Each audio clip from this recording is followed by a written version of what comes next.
Hi everyone, and welcome back to my War Games hobby channel. It's Alec here. So it's been a while since I've posted, but I have been busy with family matters. I've been painting in between times, and it's about time I played another game now in my little bolt hole in my garage here. And that's what I'm going to do today. So what I'd like to do is a black powder game. There we are. Black Powder is a set of rules I've played over the years, although I have to say quite recently I've not played as often and I'm a little bit rusty. And the reason is because I've been very much involved in all sorts of different skirmish games. I've been playing quite a bit of Saga, the Dark Age skirmish. I've got several armies of those, and for the last 2 or 3 years I've been playing lots of Saga. I've also been playing Sharp Practice with the Napoleonic period, and recently got into the new version of Muskets and Tomahawks. So the rules for big battles I haven't been doing as often. So if I do play a big battle game, I'll use either Black Powder or Lion Rampant, which I've been doing a bit more of recently. But I decided I'd have a game of Black Powder because a friend of mine, Graham, has a Spanish and French Napoleonics 28mm. He hasn't got masses of them, but he's got enough to have a big skirmish, but wanted to have a game of Black Powder with them. And the debate was how well we could make that work. Usually Black Powder, you have units of, well, for example 28mm, you'd have a unit of 24 men would be an average size infantry unit. And as you can see here, here's some American Civil War that I've got. And that's a standard unit, 6 bases, 4 figures per base. If you want to make them into a large unit, I add 2 more bases, so that's 8 bases, which is 32 men. If you want to make it a small unit, you just have 4 bases, which is 16 men. And on the rare occasion you use a tiny unit, that's 2 bases, which is only 8 men. So for 28mm that works really well.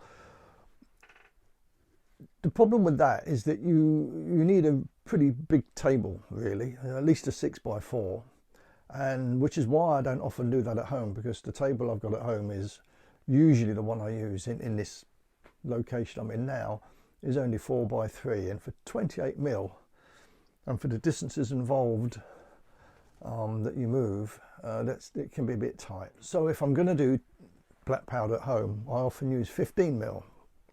As you can see here, a unit was 6 bases. These are only 3 men per base because I used them for Napoleonic Fire and Fury many years ago.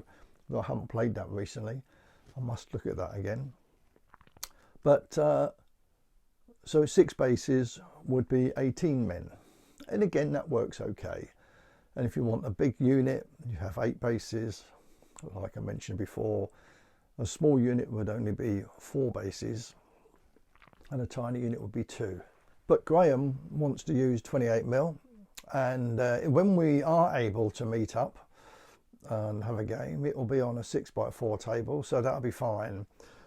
But for this game I'm doing at home, a solo game, I am restricted to a 4x3 table. So I wanted to try something out. So this video has got 2 objectives, well 3 really. First of all, to have a nice game of Black Powder and enjoy it. It's the first priority. The second priority is to try it with less figures. So instead of having units of 24, we're going to be units of 8. So we use movement trays for Sharp Practice and for Muskets and Tomahawks. And that works really well. So I want to try and use it so that a unit, instead of being 24 men strong, will only be 8 strong. And if it's a small unit, it will go down to 6.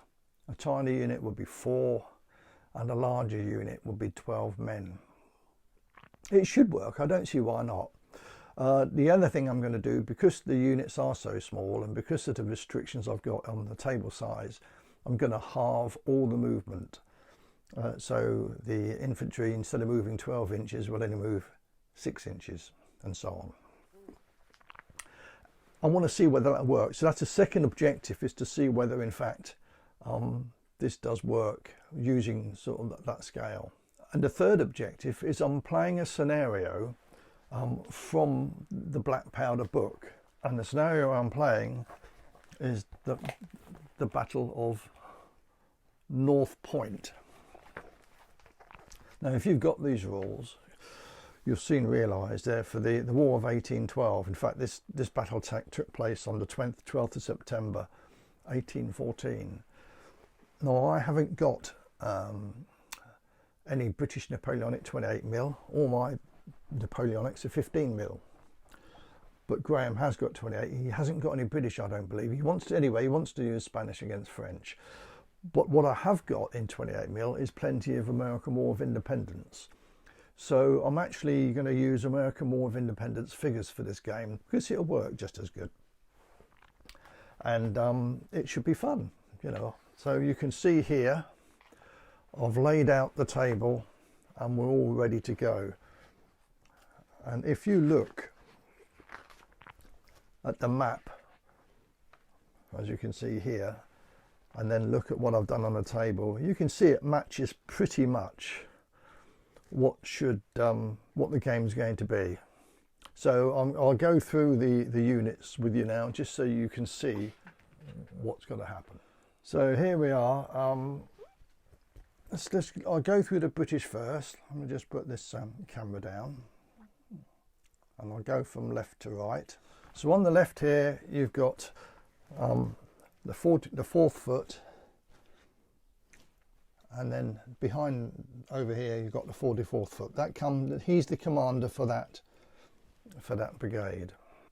The brigade that's all along the front here, the skirmishers, you'll see the skirmishers. That's the 85th Regiment. And then over here, here's the brigade commander, and there's the other regiment in his brigade, which is the light companies of in fact 4 or 5 different regiments, and that's these guys. So the front line is of the British attack is all skirmishers. Then you've got another 2 units behind the skirmishers, and there's the commander for those 2 units. And on the right there, you see another 3 units behind the skirmishers, with another commander here. Now, I better explain that unusually for this scenario, I wanted to do this scenario, but usually when you fight Black Powder, you would make sure that your commander stays within command range of the troops under his command. In fact, for people that haven't played these rules very much, I will try and sort of explain as I go along some of the basic rules, although a lot of people watching this will know this anyway, but I will explain it for those that don't know the rules. This is very much a game of commanders with troops under their command, and in this case, for an example, let's take these 2 units back here. Those 2 units being the 21st Regiment, which is this unit here, the one in front, that's got 12 men. So that's a large unit. And then behind there's another unit which only got 8 men in. They're supposed to represent the 2nd Battalion Royal Marines. So that's a line regiment, and the Royal Marines are listed as a light regiment. Now the command rating for this officer here, who happens to be Colonel Patterson, is a staff rating of 8. So that means when you roll 2 dice, if he wants to move his units, if he rolls 2 dice, and if he rolls 8 or under, then they will carry out the order that he's given them. He can either move his troops individually, or he can move the brigade if they do the same thing. If he wants to do different things with the 2 units in that brigade, he has to move them and dice for them separately. So that explains that brigade. But as you can see, there's other commanders on the field, and unusually for this game, this commander over here, who in fact in the book he says he's an unknown commander, but he is a colonel anyway. Let's call him Colonel Cornwallis. There we are. He was a general in the American War of Independence, but let's say He's the younger brother of General Cornwallis. He's Colonel Cornwallis. So this chap here, under his command is this unit and this unit. But the other units under his command are all the way over here. Those other 3 units behind the line of skirmishers. They're all light infantry, incidentally, which is why they're spread out a little bit more. Now, the problem with that is that when this commander, who's also a level 8, when he rolls, for every 6 inches, he has to roll, he loses one on his dice roll. Normally it's 12 inches, but I say I'm halving all movement and everything and command radius in these rules today at half. So the command radius for this commander is 6 inches. So anybody within 6 inches, if he rolls an 8 or under, they'll do what he's told them to do. But you can see these guys are definitely more than 6 inches away. In fact, if you look, this is a 6-inch stick. So anything within that range we count, but it's 1. So it's going to be -2 for that unit, -3 for that unit, and probably -4 for that unit, which is going to be very difficult for that commander to get any orders for those guys over there. In fact, almost impossible. So that's a problem. Normally you would make sure your brigade is all around your commander, but in this game, as I say, I'm playing a scenario, and that's how it is. Getting orders through may become a bit of an issue. Now, the 2 skirmish units that are in front of the rest of the British Army, which is the 85th Regiment and those light companies over here from various other regiments, are all commanded by this chap here. So he's within 6 inches of both of those units, so that's not a problem. And then you've got the overall Commander-in-Chief of the Army, which is this chap on the horse here. This is Colonel Arthur Brooke. He's the Commander-in-Chief. Now, I've used a bit of sort of license here, because what I've decided to do is usually the Commander-in-Chief can order any unit on the table. If, for example, this brigade commander here ordered this unit to move but then failed to do so, he then couldn't give any more orders to that unit because it's already failed. So then the Commander-in-Chief could actually give that unit an order instead. But what I'm going to do, as I say, I'm using a bit of a license here. I'll put him over here so he can take over command of this part of the army, because they're really too far away from their own brigade commander over here. So I've decided to do that. Doesn't say I'm allowed to do it in the rules, but it's an executive decision was made, and that's what I'm going to do.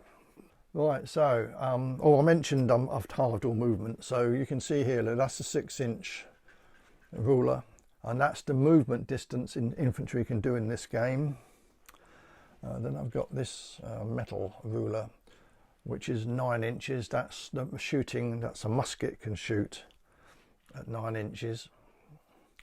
And then I've got this one here, which is a 12-inch ruler. And that's the range of these guys here. All these guys have got rifled muskets, so they've got a much longer range than the smoothbore muskets of the rest of the army. So they will be using this measuring stick, which is 12 inches. Normally it's 24 inches, but as I say, it's all halved for this game. Right, I should have mentioned that first of all, never mind. So that's the British side. So they're going to be attacking this defended position that the Americans have. One last thing, the British should have a rocket troop, but since they didn't have rockets in the American War of Independence, and although I'm doing a battle that's from 1814, I don't have a rocket troop. They've got an artillery battery, which is back here, but I'm not going to use the rocket troop because I don't actually possess one. And so, and the funny thing is, in the list, it doesn't show on the battlefield where the artillery should go, so I've guessed that it would be roughly centre of the line, so they're placed there. Much with the Americans, they've got an artillery piece as well. It doesn't say on the map. If you look on the map, you can see there's no mention of where the artillery goes. I've decided to put it in a fairly central location here. Right, so now the rest of the army under command of Brigadier General John Stickler, that's this chap on the horse here. He has actually 9 units under his command. He has the 3 Maryland regiments here, another Maryland regiment here, this is a large unit, and another unit here, which in fact is off the table at the moment. That doesn't come on until the 3rd move. There we are. So that will come on and move 3. No, sorry, that will come on after move 3. That will come on and move 4. Now the rest of his command is over here, and these are 4 units of rifles. Now the problem is, you've got the same problem as the British commander. You know, they're going to be quite a long way away. In fact, if you see, they're within 12 inches, but they will still, he's got a command level of 8. They're still going to be trying to move those on 7. But once you go, they'll be on 8. Let's see how this works out. They will be on 8 as well, and they'll be on 9. So you can see he's going to have a command problem. Also, these over here are going to be moving on 7s, not 8s. These 3 units he can command with his normal factors of 8. So you can see that's going to be a bit of a problem, although it's not a big problem, because frankly the Americans aren't going to go anywhere, are they? They're just going to stand there and defend a position. So you don't have to give them orders to shoot. You only have to give them orders if you want them to move. So they're just going to be standing there. So I don't think that'll be a big issue. If he does want to start moving around the field, then he may have a problem. Now there is 1 unit of cavalry here. This unit this is the 5th Maryland Cavalry under command of Lieutenant Colonel James Blaze. And that's a separate command, and that is the only command he has got. There's the leader. And he's got a command rating of 7, so he's not a brilliant commander anyway. Now, if it was me doing this game, I would probably think about giving him command of these as well. So at least they're all within a reasonable distance to him. But that's not how it is in the book, so I'm not going to do that. I'm going to play it exactly as it should be played. I'm not going to start mucking around with the commands. But it does rather make that difficult. Incidentally, because there's 9 units in the main Commander-in-Chief's army, the British objective is to try and break that brigade up. And to do that, they've got to get at least 5 of those units shaken. If they get 5 shaken, then the Americans are finished. Now you could argue here, although it doesn't say so in the book, you might wonder why this commander didn't give the cavalry commander some troops under his command, or more troops. I don't know why that was. Maybe in the real battle, maybe they didn't go on. There was, you know, he's a general and he probably doesn't want to hand over troops to a colonel. So we just assume that they don't exactly get on very well, and he's decided to give the order to this regiment of cavalry under this colonel. Right, you stay there, and wherever you think you're going to be needed, you go there and try and save the day. But otherwise, the rest of the army is still under my command. We'll just see how that works out. Right, so I think we are then ready to go. It's a bit of a long explanation, but I think if I'm going to do this scenario, do a reenactment of a real battle, then it needs explaining on what it is I'm doing and why we're in the positions we're in. Okay, so now what we'll do is I'm not going to go through every single move with you, because it'll take just far too long.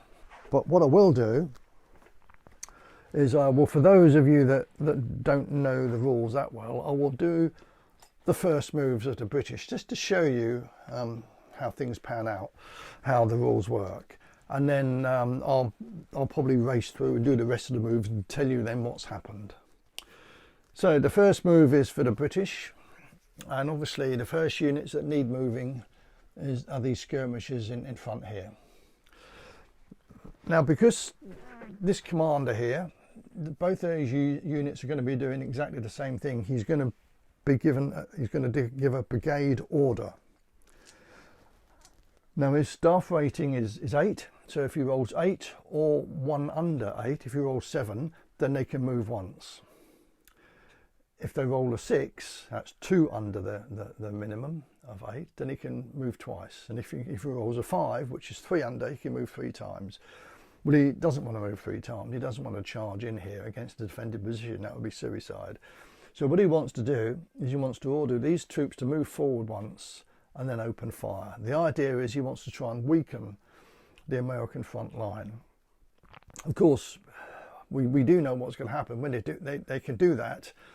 But when they get fired on, they're going to have a lot of troops firing at them, so they may find themselves in a bit of trouble. But they are protecting the rest of the British Army that are coming up behind. So he needs to give a brigade order for these 2 units to move once and then open fire. And that's what I'm going to do now. Let's see what happens. So I rolled a 6. So they could, in fact, now do 2 things, but they're only going to do the one. They're going to move up, get within range. I've already told you the range is 18 inches. In fact, they're going to be, normally close range is 6 inches, but obviously I've halved everything. So they're not within close range, which would be 3 inches, but they're all going to move up. It takes a long time because they're all individually. Have to move each one individually, and no movement trays for skirmishers really wouldn't look right, would it? Well, actually you can. These units here, that's a movement tray for skirmishers, but anyway, they look all right doing what they're doing. Move the commander, put him just behind that, so he's still within command radius of both of those units. So they've moved up quite successfully, and now they're going to open fire. Now, normally in these rules, a unit would have to fire on the nearest enemy. For example, a normal, this unit here, if you open fire and there was an enemy unit here and another one here, it would have to fire at the nearest unit unless it was skirmishers, because then it's not a skirmisher count as not being a clear target because they're in skirmish formation. But in this case, in front of them are various regiments and an artillery piece. They can, in fact, split their fire. Now, I do know for a fact that these have got, it's a large unit, so it's got 4 dice to roll for shooting. So there are the 4 dice. And it can, in theory, fire at 4 different targets if it so wished, but you have to allocate the dice to the units you're going to be firing at. So let's do that first. Let's put 1 on each of the infantry units, 1 on the artillery. There we go. So they're going to be the 4 different targets it's going to shoot at. Now the normal hit is a 4, 5 and a 6, but if you look at the quick reference sheet on the shooting to hit modifiers, they're not within close range, which, as it says there, you see it says 6 inches, but in fact it's only 3 inches in these for today. But they are, it's not closing fire, but they are skirmishers. So they're now hitting on 3s, which is good news. Now the fence in front of the Americans here, that does give them a cover bonus. Not necessarily for the shooting, but for when they try and save to see whether they've been hit or not. Now, because these are shooting a normal, they're not in skirmish formation, there's no change there, they're still hitting on 3s. I'll just put a 3 there. Oh, yeah, I don't know if you can see that. So at the moment they're hitting on 3s and above. If they're fighting shooting at skirmishes, it would go back up to 4. Beyond that. And if it wasn't a clear target, if half the target was behind the wood, then they'd also go up on a 4. But they're not. They're a clear target. The fence really isn't much of an obstacle to look through, but they will get that bonus for when they save in a minute. So anyway, the British are hitting on 3s. Now, because they're skirmishers, and because they're sharpshooters as well as skirmishers, the sharpshooter unit, when they roll 4 dice, for one of the misses they can re-roll. So we've got a re-roll in a minute on one of those. And let's just go down and see what we get. This first unit hitting on 3s, that's a 2, so that's a miss. The next one, that's a 1, that's a miss as well. Not doing very well here. On the artillery it's a 6. Oh, and on the end unit it's a 6. Now I can re-roll one of these 2, so I'll re-roll the green dice. Oh, and that's a 6 as well. Right, the first thing is that a roll of 6 is an automatic disorder. So that's really good shooting by the British. That front skirmish line has already had a great effect.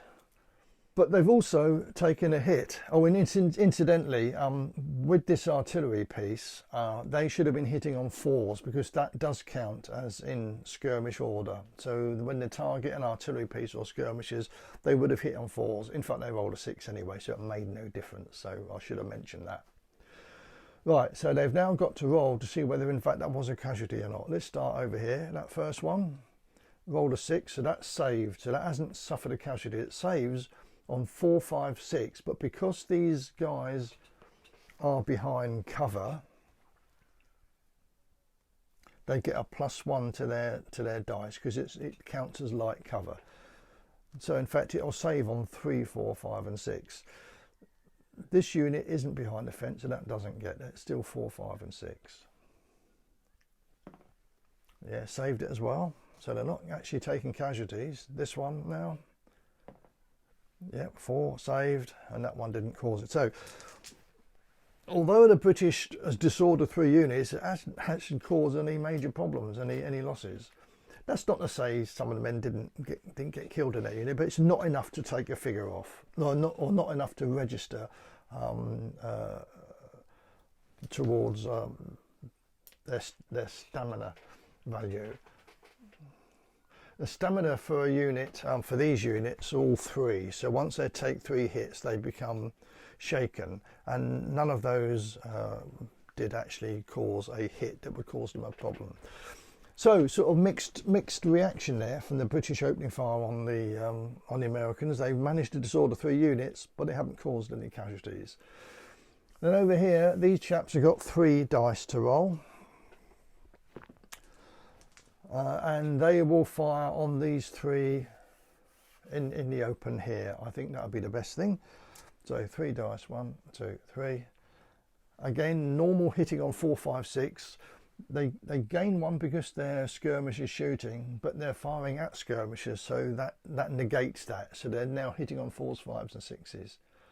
So the first one's a 1, that's a miss. Second one, a 1, that's a miss. Third one is also a 1. Oh, 3 1s in a row. So they did absolutely nothing over there. So not as successful as this unit. Right, so that's the first. Now, one thing you might have noticed that I've done is I haven't moved anyone else yet. The reason was I just wanted to show you how these guys shot. But normally you move the entire army first, then you do all your shooting. But because the rest of these guys aren't going to be doing shooting anyway, because these guys are in the way, I decided I would show you that first. So now what I'm going to do is I'm going to put a pause on the video, and I'm going to move the rest of the British Army and move them up. I just wanted to say, go through that with you to show how they shoot. So I haven't done that in the quite the correct order, but I say there's a reason for that. But normally the whole army would move before any shooting was done. So I'll go and do those moves now, and then I'll come back and tell you what's happened. So here we are. I've moved the rest of the British force. This unit here managed to move twice. I ordered them to move up. You have to give orders. You have to say where you want the troops to go. And I asked that unit to try and move up as far as it can to get within musket range of this unit here. And they've moved. They rolled well. They rolled a 2 and a 1. So they got a maximum move. They could have moved 3 times. They are now within range of that unit. The other unit with that brigade got a single move. So they've just moved forward. Now, a problem we've got with the Americans is that 3 of their units are disordered.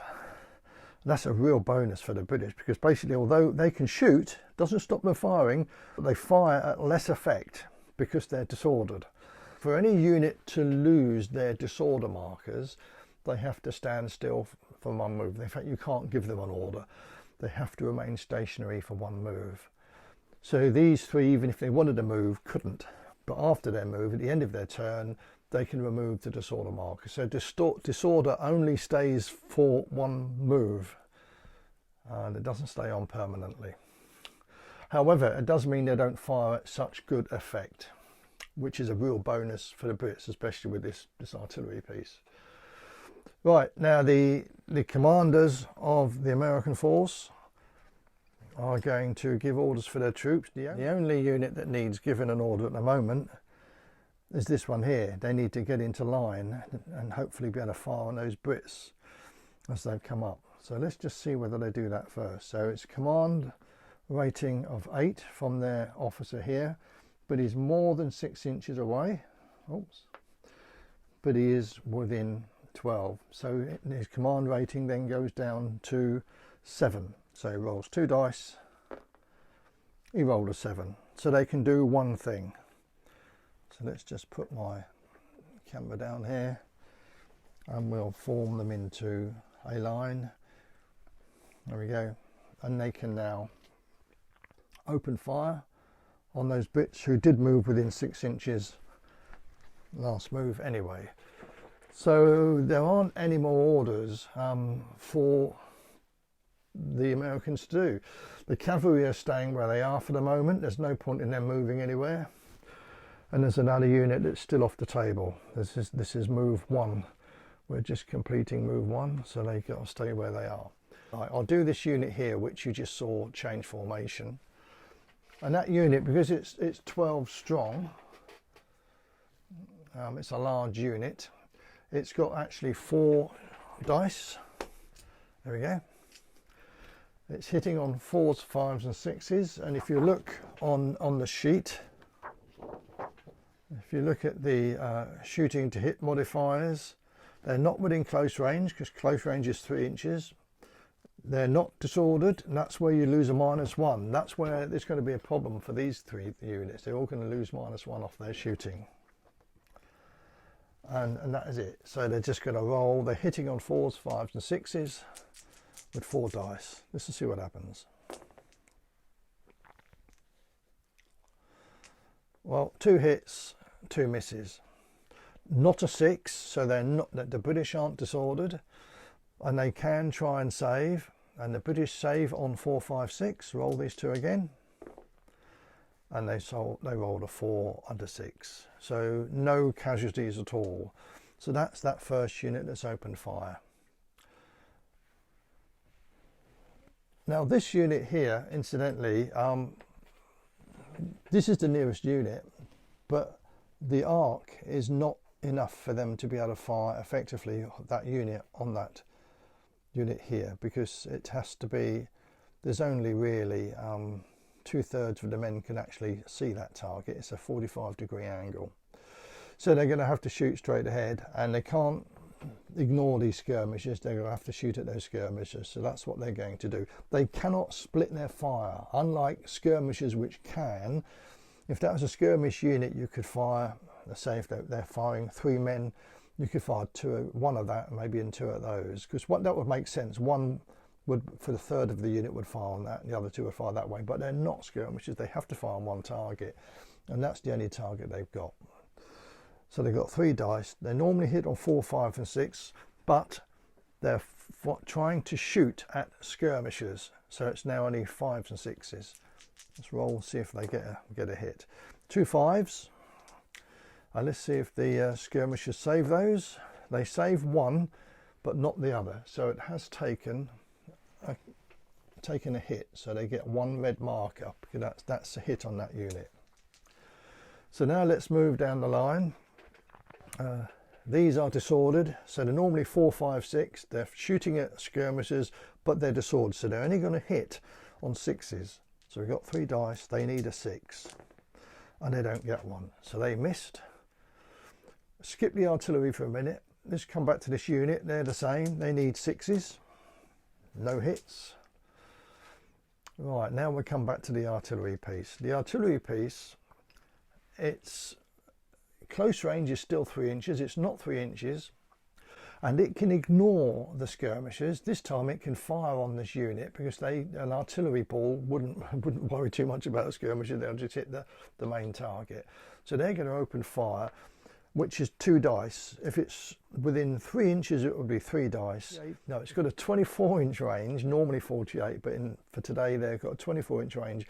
Anything under half range, it's 2 dice. Anything over 12 inches would be 1 dice, but they are within Well, you can see there, well, that's the range. So in fact, even this unit would be within medium range, which is 2 dice, but it's going to roll 2 dice. There's no bonuses because it's not at close range, and it's not firing at a column. I don't count this as a column. This is a 2 rank wide unit. If it was a column where it was deeper than it is wider, then that would be a column. So it's hitting on 4s, 5s and 6s with 2 dice. Both missed. In fact, it was disordered, wasn't it? So it would only be hitting on 5s and 6s. So it missed anyway. Right, moving on to these rifles. They've got a huge range, of course. They've got a 12-inch range. So everybody's in range over here. But again, they must fire at the skirmishers. This unit here in front. They're a rifle unit, which is 3 dice to shoot. Because they're skirmishers, they get a +1 to their dice roll. So instead of hitting on 4s, they're now hitting on 3s. But of course, as I've mentioned before, they're shooting at skirmishers, so it comes back to 4 again. But they do get to re-roll 1 miss. And because they're sharpshooters, right, so here we go. So this first unit, 3 dice, hitting on 4s, 5s and 6s. A 5 and a 6. So straight away, before we do anything else, remember to put a disorder marker down on the target because you rolled a 6. It rolled a 5 and a 6. It can re-roll the 1 because it can re-roll 1 miss, and it missed again anyway. So it's got 2 hits on that unit. Let's just roll to see whether they save. They don't get any bonuses at all because they're not in any sort of light cover. So they're standard 4, 5, 6 to save. First roll. No, they didn't. They've taken 2 casualties. Oh, that's expensive. Crikey, that's good shooting from this first unit. Now the next unit. 3 dice again. 3 hits. Do they save any? They save 2, but it's another hit. Now that light infantry unit, which is a standard size unit, has a stamina of 3. And once its stamina is reached, it becomes shaken. So I'm going to put a little shaken marker there. You can remove those if you want, the tokens if you want, because once it's got a shaken marker, you know it's 3, but I'm going to leave them on there because in a minute you can maybe try and take one of those off. But anyway, that's what's happened there. The next unit firing, they're in trouble, these skirmishers. 1 hit, re-roll, 1 more, that's another 6.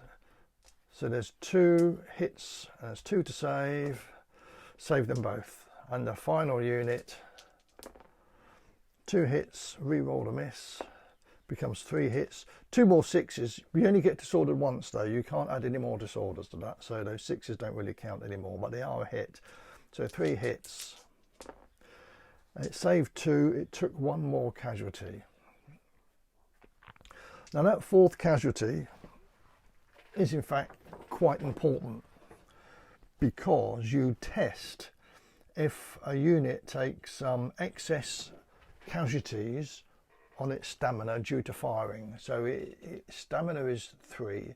It's now taken an excess hit, which on the quick reference sheet you'll see test if excess hits suffered from shooting. You'd also test if it was suffering from artillery as well, or closing fire. Test if it's defeated in hand-to-hand combat. Test if it's shaken and it's drawn in hand-to-hand combat. Or test supporting units if the supporting units break and flees. But anyway, it has to test because it's an excess unit. So you roll 2 dice. They want a good roll here, really. Oh dear, it's not brilliant, is it? I'll tell you what, that skirmish unit is in trouble here because it's had a terrible dice roll. It's rolled only a 4. Per excess casualty, you've got to take 1 off. So it goes down to 3. It's also disordered, so it goes down to 2. But it hasn't suffered casualties from artillery. However, a roll of 2, and if you look on the break test sheet, under break test results table, you can see unit of infantry rolling 4 or less breaks. So that has broken that unit. So crikey. Remove those from play. I'll just put them back here for now.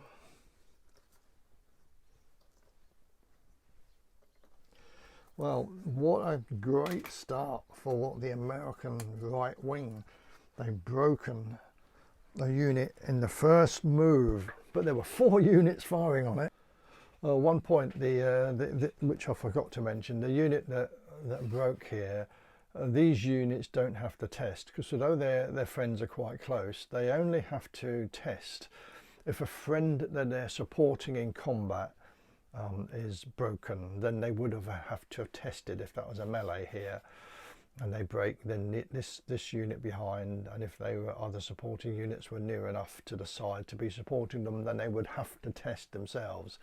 But because they weren't supporting them, they've just broken through them. Right, so that's the end of the American turn. So that's the first move over.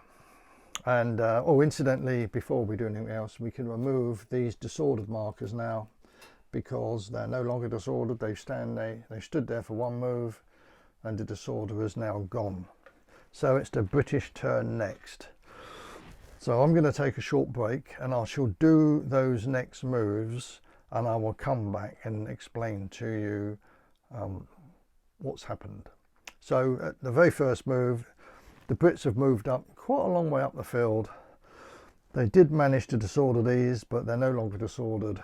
They've not taken, the Americans haven't taken any casualties yet, but the British have lost an entire light infantry unit, which is very unfortunate for them, really. But there we are. I'm sure they'll recover from that inconvenience.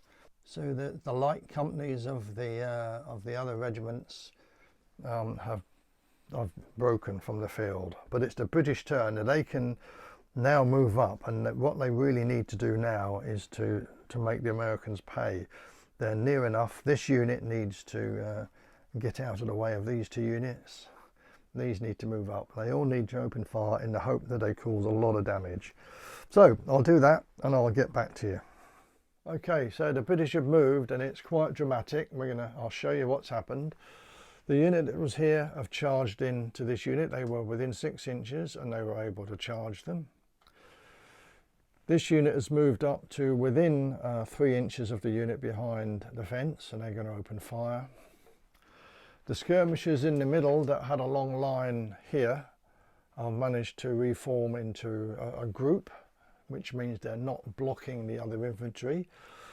The regiment that was here has moved up within 3 inches of the defenders again, and the other unit that was behind here managed to get 3 moves and come around here into this position to open fire. So they've really manoeuvred really well on the British right flank. And better move that officer up. And the artillery is still blocked. That's the only negative, but you can't have everything. And then over on the British left, now all 3 skirmish units have moved up within 3 inches of the Americans. So they're really hoping that, I should move this commander up as well. Mustn't forget to do that. They're really hoping that they're going to do some damage here. Right, so there's some closing fire. These defenders here will be able to shoot at the British as they come in. And that's the first thing that we do. But because that's part of the melee, we're going to do all the other shooting first, and there's a lot of shooting to do. So I'll do all that shooting, and then I'll come back and I'll show you what this closing fire and what happens in that melee. So the British have opened fire, and let's start first of all over here. This unit, which rolled 3 dice, missed completely. The unit in the middle here managed to only roll 1 dice, but it did roll a hit, and this unit didn't save it, so it's taken a casualty. And then the other unit over here, the small unit of 6, rolled 2 dice and got 2 hits, but 1 was saved. They've caused a casualty there. Moving down the line, this unit here opened fire and didn't do any damage at all. They fired at this unit. Oh, they rolled 4 dice, and I think there was a hit actually, but it was saved. by this unit, so they've taken no casualties. The skirmishers split their fire between these two units. They didn't cause any casualties, but they did roll a 6 over here, so they've disordered the artillery. These missed completely. These caused 1 casualty. So very mixed result there, and in fact not a brilliant result. The British were hoping to do more damage than they did there. But I thought I'd show you now, the last thing is that this unit here can do closing fire as the British charge in. So it's a large unit, it gets 4 dice. And it's hitting on 4s, 5s and 6s. But because they're charging in, if you look on the hit modifiers, they get a bonus for either close range, closing fire, or they're skirmishers. They're not skirmishers, but they do get a bonus for shooting at closing fire. So they're hitting on 3s. So let's just see what happens. Well, it's got 2 hits, which is good.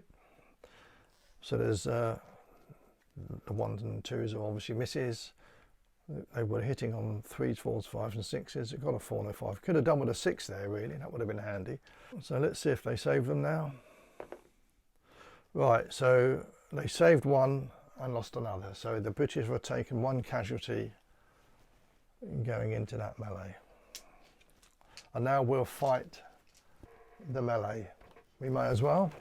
They're both large units.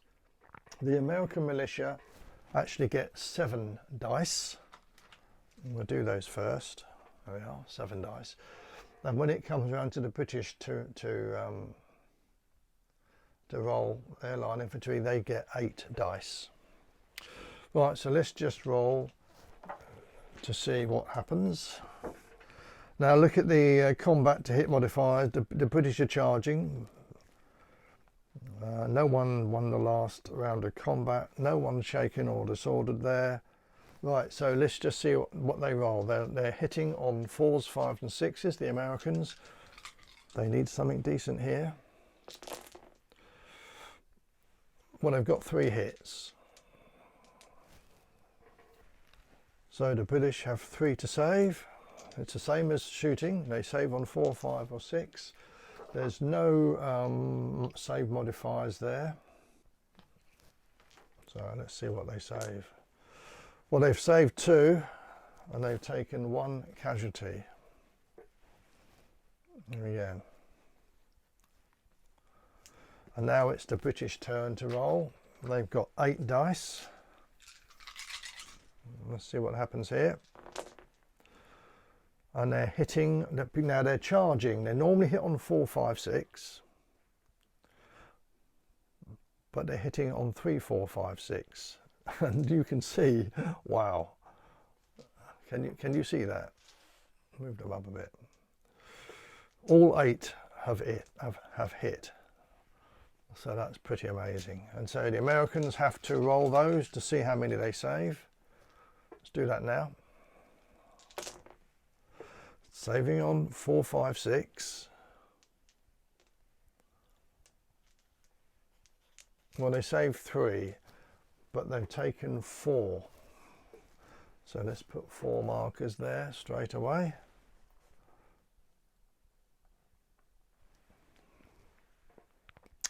And that makes them shaken, of course, as well, straight away.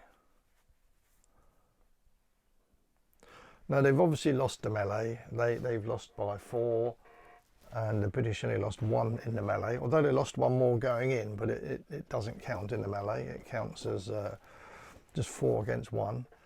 So you take a test if defeated in hand-to-hand combat. So the Americans will have to roll 2 dice. They need something good here. It's a good roll. They've rolled a 9.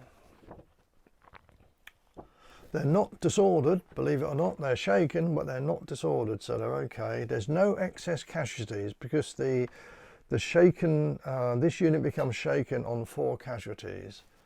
That's what their stamina is. It's 4. So there's no excess casualties. So that's where we've ended up.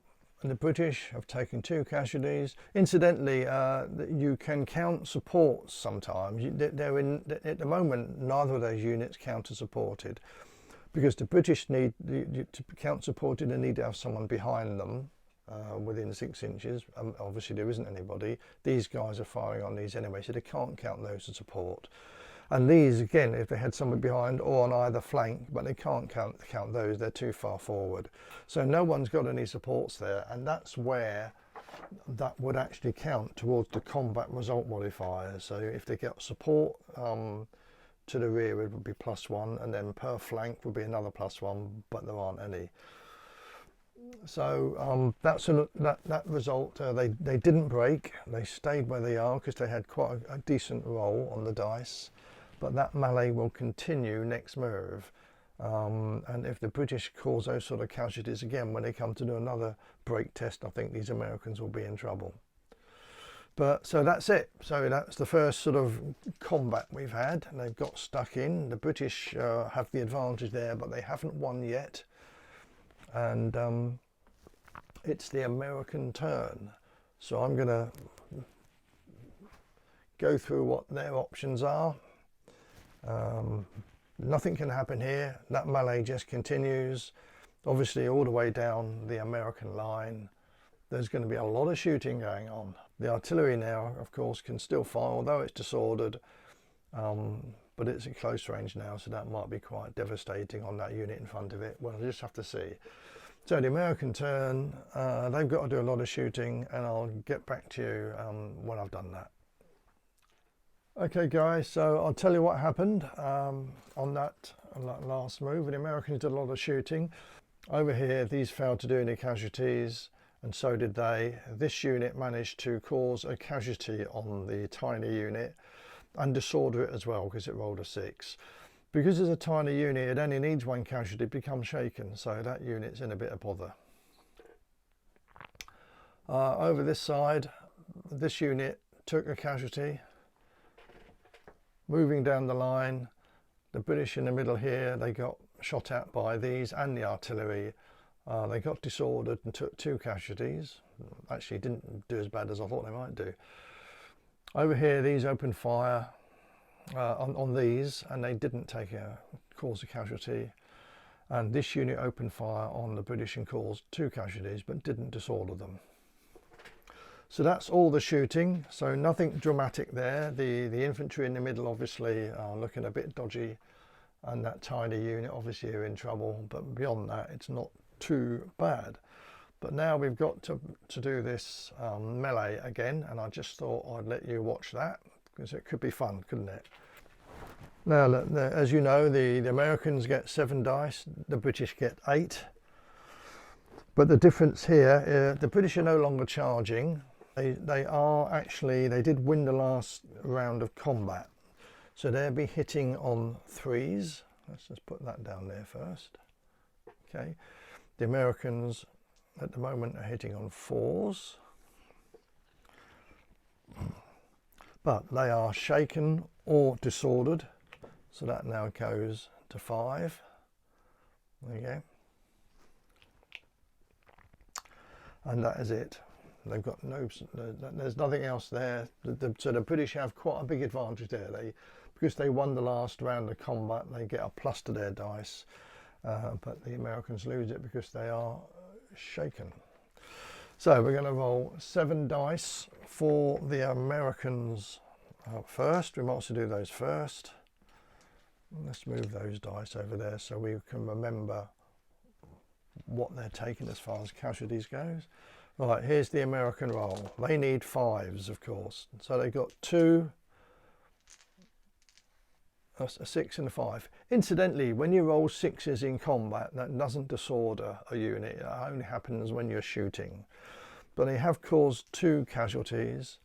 The British will try and save those 2, and they've saved 1 of them. So they've taken 1 more casualty. Stick that there. That still doesn't make them shaken because it's a large unit. It needs to be 4 on its stamina. It's 4, so it needs to be 4 hits before it becomes shaken. And now the British turn. They get 8 attack dice, of course, and they're hitting, if you remember, on 3s. Take out the misses. There's 2 of them. So that's 6 hits for the British. So now the Americans have to try and save these. They saved on 4, 5, 6. Right, oh crikey. Nothing. They didn't save any. Right. So that's a disaster, isn't it? That's 6 hits. So they're already shaken. So it's 6 more on top. You can see what this is going to mean for when it does a break test. It rolls 2 dice, but it's got to take 6 off whatever it rolls. Well, it's not a bad score. It's rolled 8. But when you take 6 off, it's only left with 2. And if you look at the quick reference, see, any unit that rolls 4 or less is broken. So the Americans there, quite understandably, have gone. And that is a real decisive, quite early on, a decisive blow for the Americans. Let's remove those troops. I'll just stick them over here for now, out of the way. So that has broken. The British really did well there because, I mean, they had a big advantage, and unfortunately for the Americans, they just rolled really, really badly. And that flank now is completely open. If you remember, I said that these troops actually are not on the table. They haven't arrived yet. I'm not even sure they're going to arrive there, that the Americans will make their mind up where they want them when it's their turn. I suppose in theory they should come down one of the 2 roads. I think that's the fairest thing to do. But they're not really there, so in fact I'll bring them over here so that we can get them out of the way for now, because they're not a part of the battle for now. So that's the end of turn 2. The Americans didn't do as much damage as they were hoping. They have disordered a couple of units and caused a few casualties, but nothing spectacular. But their flank is open. They've lost their biggest unit on the table. One of their regiments has gone. It's the British to move next. This will be their 3rd move, and obviously over here they're going to swing round and threaten this unit, and it's all going to start to happen soon. And the rest of the British, I think they can either elect to charge in if they feel confident, or they can just stand from a distance and still open fire. Okay, so it's now the British move. Now, the most important thing I need to talk about now is the movement, rather than is troops moving on initiative rather than being ordered by their commander. So any troops within normally 12 inches, but it's now 6 inches because I've reduced the movement for this game. Anyone within 6 inches can move on initiative. So basically that's everybody can move on initiative. Initiative moves must be done before normal command moves. However, there are limitations to what you can do on initiative. You can usually move to your front quarter. So there's an angle which this unit could move. They could, for example, use initiative to move like that. And then next move, they could do that. What they can't do is turn almost about face or turn to be on the flank of this unit with initiative. It's asking too much of a unit. If you want them to do that, the officer will have to give them a command to do that. So we'll have to roll in the normal way. And because this unit is within 6 inches, he'll get -1 to his throw. So instead of giving order a command on 8, it'll be on 7.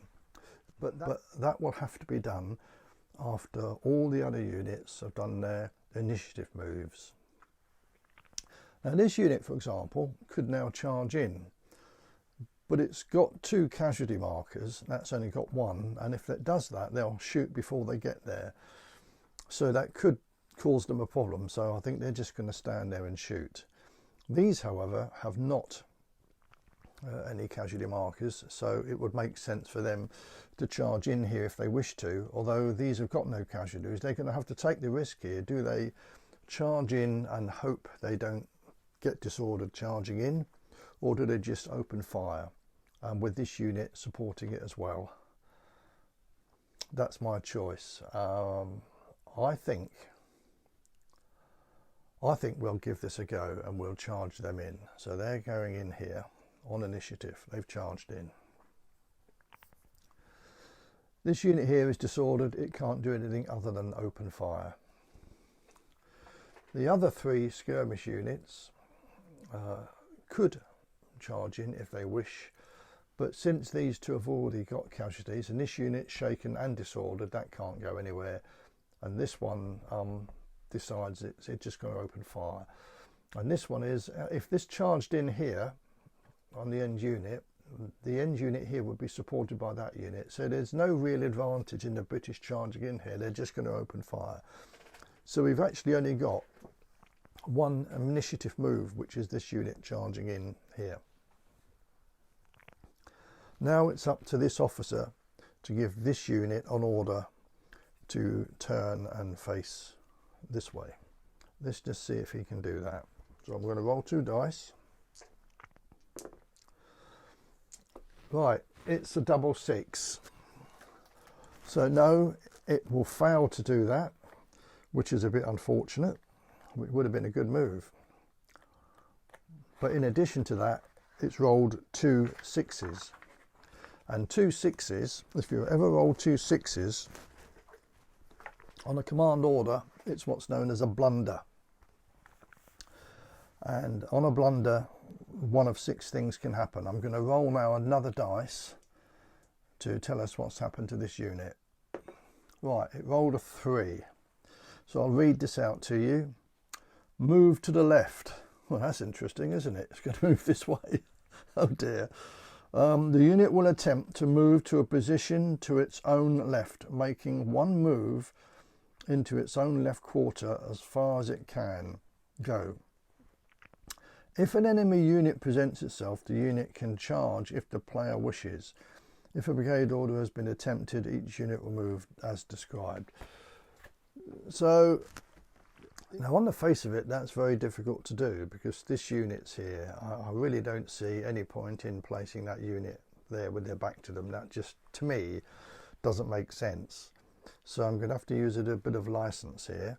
And what I'm going to do is I'm going to attempt to, I'm going to go that way slightly, and they're going to swing round like that. I think that's a reasonable interpretation of what that order was asking for. They're not going to go sideways with their backs to the enemy. I think that would be unreasonable for both units, to be perfectly honest. I think in that case I've moved them. They are moving to the flank as much as they can do. They can't turn completely. There's only a 45-degree angle they can turn. So I'm swinging this unit round, pushing them that way very slightly. So they are attempting to come behind this unit. Now, you may disagree with that. I think it's up to each person to interpret rules as best they can. I personally believe that situation is the best. That move is the best thing I can do in that situation. They certainly can't open fire, so it's not too bad for this unit. But obviously these are in a very dodgy position at the moment. So that's the, that was a bit complicated, wasn't it? But these things sometimes happen in a game, and you just have to adjust and use a bit of common sense, which is what I did there, and hope you agree that was probably the best thing to do. Right, so the next thing we're going to do is the British are going to open fire. So I'm going to do that now, and then I'll come back to you and let you know what's happened. Now, I think I told you earlier that I'm a bit green with these rules. I've not played them for a little while, so sometimes I forget to do things. And one thing I forgot was to mention was that this unit, in fact these 3 units here, are all elite. This unit, therefore, it's disordered at the beginning of its move, may roll a dice to see whether it becomes undisordered, because it's an elite. It's called an elite 5+. So on 5 or 6, I roll a dice before any orders are given to see whether it moves its disorder marker. Let's just do that now. No, it didn't. So it's not going to make any difference. That unit stays disordered. This isn't an elite unit. This can't do that. Just that one could. This has got that disorder because it discharged in, which I'll come back to in a minute. So I just thought I'd better explain that. I had forgotten to roll to see whether that unit lost its disorder mark or not, and it didn't. Okay, now before we do this melee, I'm going to tell you what's happened elsewhere. These opened fire and caused a casualty here. These opened fire and caused a casualty on the artillery. I only fired, instead of firing 4, because some of the figures are blocked by their own troops, I only fired half the men that could shoot, but they still caused a casualty. And it is now disordered as well. This unit opened fire and did nothing at all. This fire, opened fire, caused a casualty and disordered that unit. And the same over here, a casualty and disorder from this unit firing on it. So that's where we are. Now before we do this melee, one thing we have to do for these 2 units, this one because it's taken a casualty and this one now because it's gone into contact and will take a casualty, we need to roll to see what the stamina is, because they are what's classed as untested units. And an untested unit, you don't know what the stamina is until it first takes a casualty. So let's just see what these units are. And they really could do with a decent roll here. Now what I have to do is roll a d6. They want a high score really. They're normal size units. If they're a large unit, you'd have +1 to the dice. If they're a small unit, you'd take 1 off. And for troops unlikely to be poor and only average at best, re-roll 6s. So I think that they, as they're a militia, they are going to be only average at best.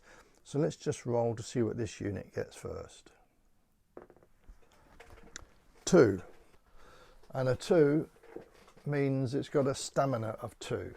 I'll put a little green dice on that so that we know, remember that's got a stamina of 2, which means now that unit in fact becomes shaken because it's equaled its stamina value. Now we roll for this unit here. 5. Well, that's pretty good. That's got a stamina of 3. I'll put that on there.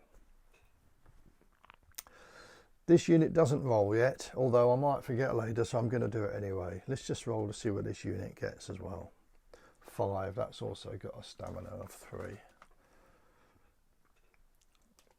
There you go. Right, so there we go. And now we've got to do this melee, which I'll do now. Now, fortunately for these, as this unit charged in, it opened fire, which it's allowed to do, and it caused them to become disordered. So that's going to be a big plus for the American defenders. They really did need that, and they got what they wanted. So the British roll 6 dice, and the Americans in a minute will roll 5. The British are slightly better quality troops. So let's just see what the British get. First of all, they normally hit on 4s. Let's just put a dice down for that. 4. Normally hit on 4s. The Americans normally hit on 4s as well. Let's put a blue dice down for the Americans. The British are charging, so they're now going to be hitting on 3s. But they are shaken or disordered, so that goes back to 4. And these will stay on 4. There's no bonuses for them. So take those dice away. Now we know they're both hitting on 4s. Let's do the British first. I'll roll 6 dice. And they're hitting on 4s. Just 1, 3, and all the others are 4s, 5s, or 6s. So that's 5 hits. Let me roll straight away to see how many the Americans save. Now they are defending this fence, which in the rules say gives them a light cover, or at least some sort of cover. So they get a +1 modifier to their saves because they are in a defended position. So they're saving on threes, fours, fives and sixes. Well, it's not bad. They save 3, but they take 2 casualties. So let's put those 2 casualties down there now. Right, now they're going to fight back. There's 5 of them, hitting on 4s, as you remember. That's 4 hits, and the British will roll 4s, 5s and 6s to save. Whoa. Saved them all. Crikey. Well, that's pretty good. The British are getting the dice rolls at the moment, aren't they? So that melee has taken place. The Americans lost 2. The British in the melee didn't lose any. So that's an advantage of 2 to the British. They both got flank support. So the British are 2 up at the moment because of the casualties they caused. They didn't take any casualties. Now they got support to the rear. They get 1 for that. They have to be within 6 inches. They are all within 6 inches. They get 2 supports over here. These units are not in combat, so they can act as supporting. So the British have got support on their left and their right and rear support. So that's 3 more. So they're now on 5. The Americans get support on the left because they're not engaged, you see. Both these units support their allies because they're not actually engaged. And they get 1 from so the Americans get 1 from that unit and 1 from the artillery. So that's 2. But they basically lost 5. There we are. Let's put 2 up there. Use a red dice for the British. Right, so there we are. So it's 5-2, which determines that the loser of the melee has to do a break test. Because break tests are units, but it's defeated in hand-to-hand combat, which it is. So it rolls 2 dice. It rolled an 8, which is a pretty good roll. It's got no excess casualties. Excess casualties means over its shaken value or over its stamina value, and it's only got 2. It's got a stamina of 3, so it hasn't any excess casualties, and it's not disordered. So it's on 8, so it's fine. It stands there, and the melee continues. So it's the American turn, and the first thing that happened was when I rolled for this unit, I rolled 2 6s and it was a blunder.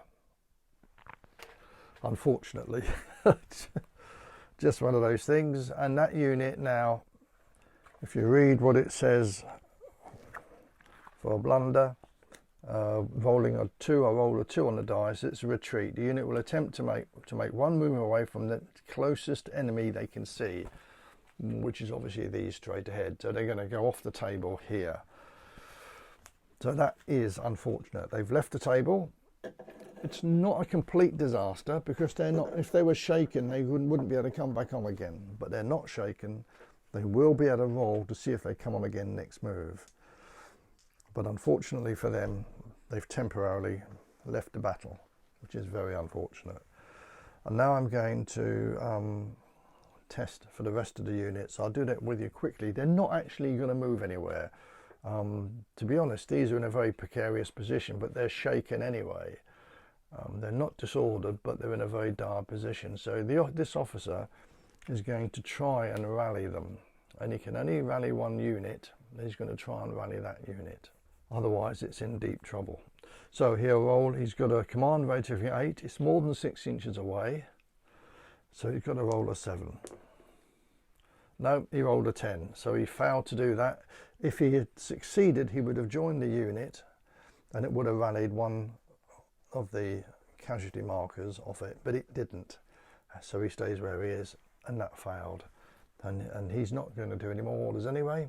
He can only do that once. He could have tried to do it over here or here as well, but he failed anyway. So that's a bit unfortunate.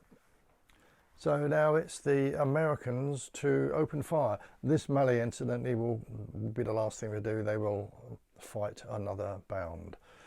So I'm going to open fire and I'll come back and let you know what's happened. Okay, so a couple of things have happened. The main things of note, the melee hasn't happened yet. I'll do that in a second. But over here, the unit in the middle took more casualties, became disordered again, and is now shaken. It did do a test, but it rolled really well, so it's fine.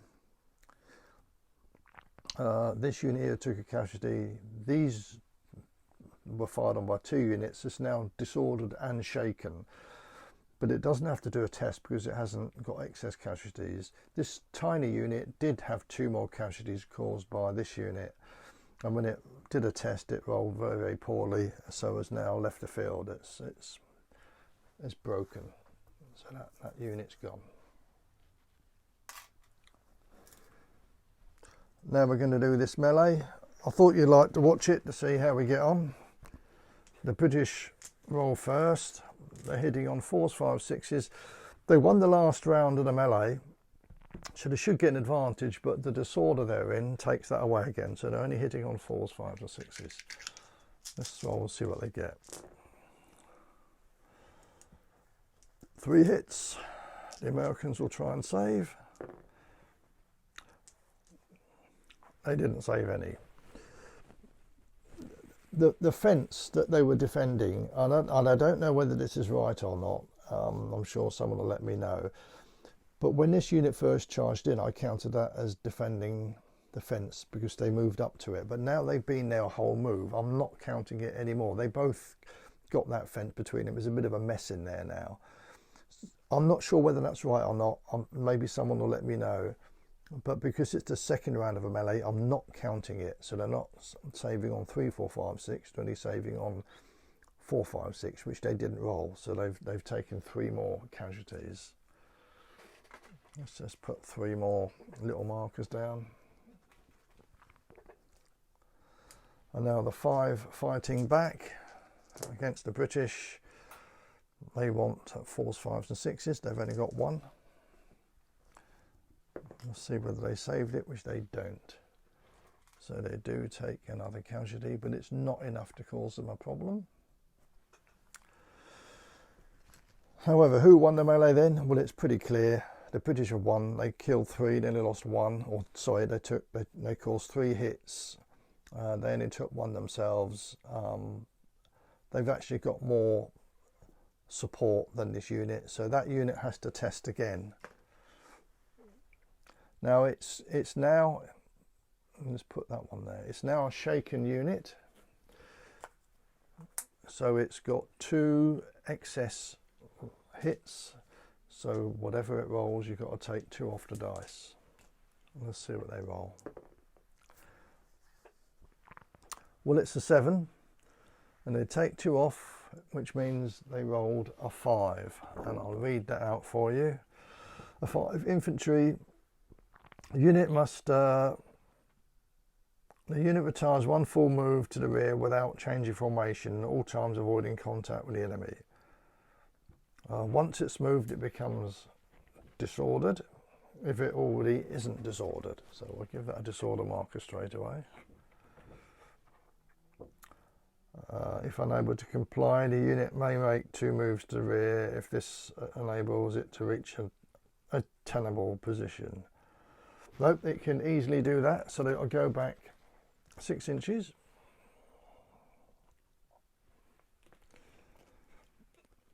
So the British have finally pushed the line back.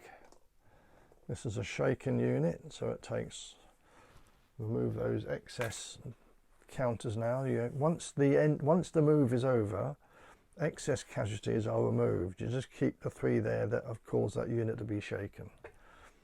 So they've fallen back. So the British are finally managing to push some Americans back.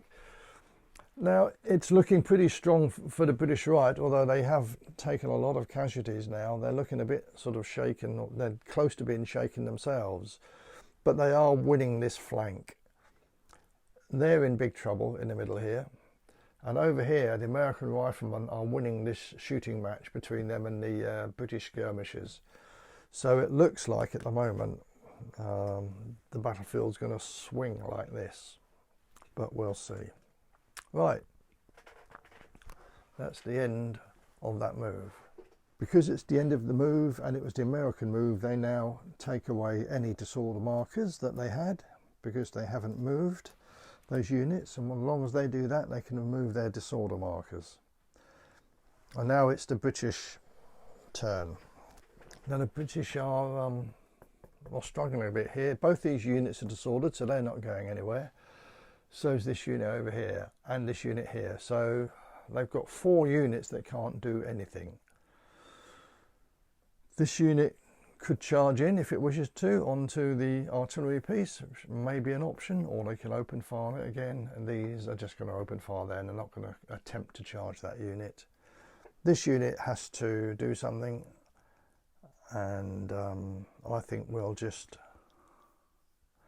move on initiative, and that does limit what they can do, but they can swing around here. There we go. I don't think that's an unreasonable thing to do. They can't really threaten this unit. They're not the right angle, but they can certainly come round here and open fire on that unit and cause more casualties. This unit's in big trouble now. It's shaken and it's disordered.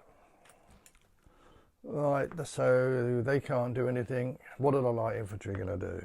I think we'll charge them in, you know. Let's go for it. Let's cause the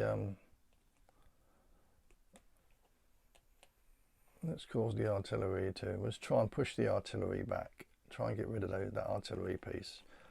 Because at the moment, that artillery is causing quite severe casualties on this unit. So they've charged in there. They can't do anything. They're going to just open fire. So there are 4 British units that can open fire. This one can still open fire. This one, and this one. Although they're disordered, they still fire, but at less effect. So I'll do that and report back how we got on. Okay, well, I want to explain, I've done all the shooting, and I'm now going to explain what's happened. Firstly, this unit here got fired on by these, and in fact those, although these fired first, and they hit 4 times. And then they rolled a disastrous morale dice. So they've gone off the field, they've gone. Next unit was these. Open fire from this unit. They took 2 casualties. They did a morale test. They've broken as well. I just rolled some terrible morale tests for both those units. So they've broken off the field. I haven't done this melee yet. I'll come back to that in a second. These guys, although they're in a bad way, they're still able to shoot, and they were able to get enough casualties alongside these, because these guys don't have to shoot at the skirmishers. They can shoot at the formed unit if they wish. So I decided to fire both of those units, and that unit got 1 casualty, which caused it to be shaken. And then right away along here, this unit opened fire on this unit here, and that became shaken as well. Now that effectively means that already earlier on, the large unit of militia, Maryland militia, routed off the field counts as 1 loss. Or units that have either left the field or not on the table or shaken. So that's 1 left the field earlier. Then 2, 3, 4, they're shaken. 5. So there are 5 units counting there, plus the ones that even if they were on the table, that is more than half of the 9 that they started with. Okay, so the Americans started with 9 units in this unit, in this commander's brigade, and 5 of those units are either broken or shaken, which means it's game over. Really ended quite suddenly there, because there were so many casualties being carried forward. It didn't take much to shake these units. That was hard. Only needed 1 more to roll a morale dice. It took 4, and I think I rolled a 2 and a 2. It didn't need to. Even if I rolled an 8, it would have gone. This rolled badly as well. I can't really remember what it rolled, but it's enough to make them break. And these 2 units, they don't have to roll because they've got no excess units, but they are shaken. So yeah, 5 units shaken out of the army, and that's it, game over. So you can see what happened here. The British were dominating this right flank, even had these units not, that unit not broken and that unit not broken. This one was in trouble anyway. It was sweeping around. Over here, the 4 rifle units were doing really, really well. They only needed to cause a casualty on here to make them do a test. Another casualty on there, those would have been shaken. So the British were, in fact, getting quite in a perilous situation, because all of these units only needed one more casualty to become shaken. Just one more, and the whole situation could have been reversed if the Americans just could have held on for one more move and caused casualties to that unit, a single casualty, that unit, and that unit. Then the British would have lost the game. It really was that close. Absolutely amazing. It's just, unfortunately for the Americans, it was the British turn, and they managed to do a serious amount of damage, or enough damage to those units to cause them to become shaken. So that's it, guys. That's the game over. It seems to ended quite suddenly, but I find this often happens in Black Powder. Once units get close to being shaken, only needed maybe one more hit to become shaken, then the brigade can break, and it's not the first time this has happened. But this was a really close game. Although it looks like the British have won easily, they haven't, because they were so close to breaking themselves. These units here were looking very shaky. All of them were. They managed to push the Americans back, but it could so easily have gone the other way. So there you go, guys. That was the game. As I said when I started, I wanted to experiment to see, I wanted to do a scenario from the book anyway, and they're always interesting to do because they're slightly different. I wanted to try 28mm, but in small size units rather than big units of, say, 24 men. An average unit was only 8 on a single base. And it seemed to work really well. You don't have to play large numbers of troops to get a good game from Black Powder. I also tried to explain a few of the rules as I went along. This wasn't a full tutorial on how to play the rules, because that would take a long time, and I didn't want to do that. But I tried to explain what was happening for those that don't know the rules as well. Although I made some mistakes along the way, and I'm sure others that I didn't spot. I really do. I do like these rules. I just haven't played them for such a long time that I'm a little bit rusty. Well, more than a little bit rusty. I'm very rusty indeed. But I managed to get most of it through. One thing I did forget, I must admit, I'll point out now, that a lot of the units, the regular units, get a first time firing. They get a bonus on their first time they shoot. I forgot completely, to be honest. Stupid boy. But it's the same for both sides, so it wouldn't really matter. They both would have lost the chance of causing more casualties, so the game might have ended even earlier. But it was good fun, and I hope you enjoy it. I hope you learned something from it, and it's just nice to get a game going again, to be honest. So that's it for me, guys. All the best. Stay safe, stay well, stay indoors, play a game like I've just done. Enjoy life. Do some painting. Do whatever you want to do with wargaming. Hopefully this COVID nightmare that we're currently living in will end. I don't think it's going to end quickly. I think it's going to be a few more months before we see much improvement, and maybe by the summer we'll be getting back to some sort of normality. But we'll just have to be patient. Just one of those things that's happened. So we'll manage to get through it all. Right, so nice to see you, and I'll see you again soon. Bye.